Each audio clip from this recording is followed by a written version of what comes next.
అది ఆ bore pant కూడా 20 ఫీట్లలో నీళ్లు వచ్చాయి. రెండు ఒకే రోజు వేసారా? రెండు ఒకే రోజు వేసాము. ఎందుకు ఆల్రెడీ ఇది పడ్డాక కూడా అది ఎందుకు వేయాలనిపించింది? అంటే ఇక్కడ ల్యాండ్ ఉంది, ఇక్కడ 4 acres ఉంది మాకు. ఓకే. అయితే చెరువు కూడా దగ్గర ఉంది, చెరువు ఎండిపోయిందని చెప్పేసి. చెరువు ఆ పక్కదేనా? ఇది పక్కదే. ఓకే. అయితే 4 acres ల్యాండ్ ఉంది కదా అని చెప్పేసి 2 వేసాము. అయితే దీంట్లో 20-30 ఫీట్లలో నీళ్లు పడ్డాయి, కానీ మేము ఇంకా డెప్త్ కావాలని చెప్పేసి 200 ఫీట్లు వేసాము.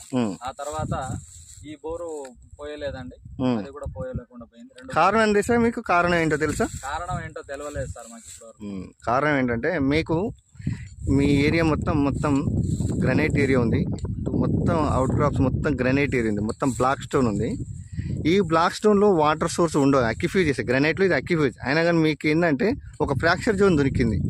పడడం 20 ఫీట్ల పడడంతో 2 ఇంచులు పడ్డప్పుడు మీరు ఏం చేయాల్సిందంటే ఒక 50 ఫీట్ల వరకైనా వేసి వాటర్ కలర్ మోటార్ దిగేంత వరకైనా 50 ఫీట్లు వేసి ఉంటే చాలా బాగుండదు.